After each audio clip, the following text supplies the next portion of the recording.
Valérie Pécresse est donc à l'offensive sur le thème de la sécurité. Elle veut ressortir le Karcher de la cave. On l'écoute. Protection qui est une mission absolument essentielle et qui n'est pas suffisamment assurée. On va avoir besoin de beaucoup de renforts et beaucoup de moyens humains. Il faut un grand plan de formation pour les polices municipales. Et moi, je plaide d'ailleurs pour une école nationale des polices municipales qui permette aussi de franchir des échelons, d'avoir des vraies perspectives de carrière, tu vois, et des vraies formations, notamment pour l'armement, de façon à permettre que ce soit beaucoup plus facile d'armer les polices municipales. Voilà, elle avait dit dans La Provence qu'elle voulait sortir le Karcher de la cave et elle l'a répété juste à la sortie de cette visite dont on vient de voir un petit extrait. Il y a une forme de surenchère de la petite phrase depuis hier. Alison Tassin, est-ce que c'est pour reprendre de la visibilité dans le débat médiatique qui a été très occupé par Emmanuel Macron hier? Ah oui, on entame une campagne 2022 dans la finesse, mais en tout cas dans les messages simples. Valérie Pécresse l'a dit elle-même lundi, c'est aujourd'hui que la vraie campagne commence. Et quand on regarde l'histoire de la droite récente, qui est le dernier qui a bien fonctionné, eh bien c'est Nicolas Sarkozy. On reprend donc notamment une partie de ses équipes, mais aussi une partie de ses formules. Il n'y a pas que le Karcher qu'on ressort de la cave, il y a aussi les bons vieux tuyaux.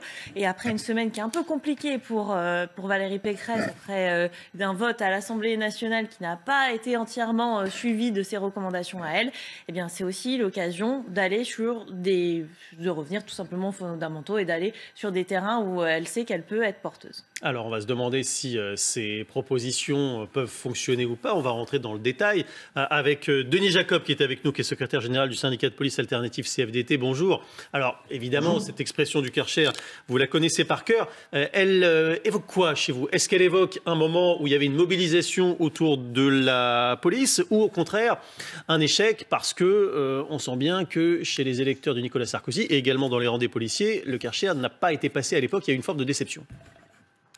Oui, je dirais que l'enjeu de sécurité, ce n'est pas uniquement au moment de la période électorale de la présidentielle. Les enjeux de la sécurité, en tous les cas pour les policiers, pour les collègues sur le terrain, c'est tous les jours, toute l'année, et voilà, sans interruption. Donc oui, on est dans une campagne électorale, une fois de plus, eh bien on prend un peu les policiers et la sécurité comme argument. J'aimerais que cet argument serve tous les jours, parce qu'on est confronté à l'ultra-violence.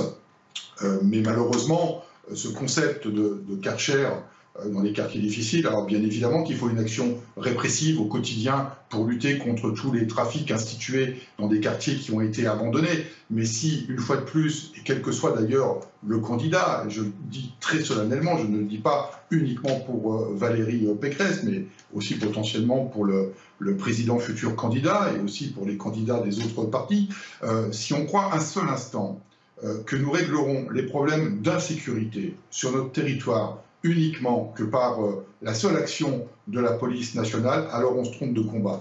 Bien évidemment qu'il faut que la police fasse son travail, bien évidemment qu'il faut qu'on éradique tous les noyaux durs de délinquance et de criminalité. Mais s'il n'y a pas une volonté politique de mettre en œuvre un véritable plan interministériel de reconquête des quartiers, nous ne réglerons jamais rien. Et quand je parle de plan interministériel, c'est une véritable politique de la ville. Où est le rapport Borloo, qui a été établi il y a quelques années, une véritable politique sociale? Il y avait des dispositifs par le passé qui existaient, des animateurs, des éducateurs, des encadrants dans les quartiers difficiles pour prendre les jeunes en déshérence. Tout ça a été supprimé. Où sont les services publics aujourd'hui dans les quartiers difficiles? Le seul représentant de l'État que la grande majorité de la population qui vit dans ces quartiers, qui, je le rappelle, ce sont des gens honnêtes qui se lèvent tôt pour aller travailler et qui aspirent à vivre en toute tranquillité, ces gens-là, ils ne voient quoi que comme action de l'État aujourd'hui dans les quartiers? Une action de la police, c'est le seul représentant de l'État aujourd'hui présent. Donc si on ne prend le problème de l'insécurité par le seul prisme de l'action répressive de la police nationale, eh bien on se trompe de débat. Denis Jacob, évidemment, la candidate des Républicains affiche sa grande fermeté sur les questions de sécurité. Elle dit qu'il faudrait que l'armée vienne sécuriser vos périmètres d'intervention. Est-ce que c'est une bonne idée? Non, je ne pense pas que ce soit une bonne idée. On avait d'ailleurs Madame Galli à Marseille qui avait déjà fait cette proposition du Parti socialiste il y a quelques années. On n'est pas en état de guerre. Par contre, il y a une insécurité, il y a une lutte à mener contre la délinquance et il faut donner les moyens aux fonctionnaires de police. Et cela, on ne peut pas nier que le quinquennat d'Emmanuel Macron a fait beaucoup d'efforts ces dernières années comme l'avait fait d'ailleurs le quinquennat de Jacques Chirac en 2002-2007 avec comme ministre de l'Intérieur effectivement Nicolas Sarkozy.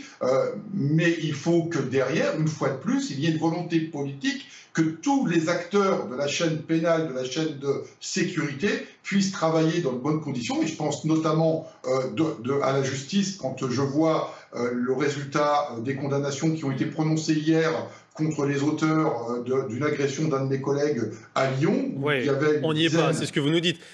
Puisque vous parlez de la chaîne pénale, on va se pencher sur les chiffres, parce qu'elle en donne, Valérie Pécresse, des chiffres ce matin. Elle dit que 5% des faits dénoncés donnent lieu à des condamnations. On a voulu le vérifier avec vous, Nivine Potros. Qu'en est-il? Eh bien, c'est plutôt vrai. Effectivement, la très grande majorité des affaires en France aboutissent à un classement sans suite. En 2018, c'est un peu plus de 4,6 millions d'affaires qui ont été reçues par les différents parquets. Et sur ces 4,6 millions d'affaires, eh bien 2,8 millions d'entre elles ont été considérées comme non poursuivables. Ça fait 61% des affaires qui, de fait, ont été classées sans suite.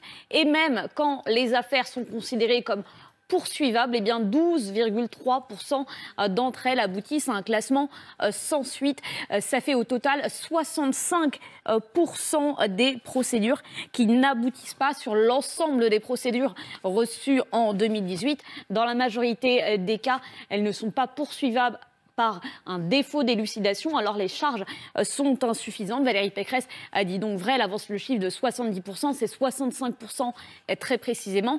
En ce qui concerne les condamnations, là aussi ce n'est pas exactement 5% des faits qui aboutissent à une condamnation, c'est environ 12% des affaires, puisque sur ces plus de 4 millions d'affaires, eh bien, un peu plus de 549 000 d'entre elles ont donné lieu à une condamnation, soit 11,7% des cas, soit des peines de prison, soit des amendes, soit du travail d'intérêt général.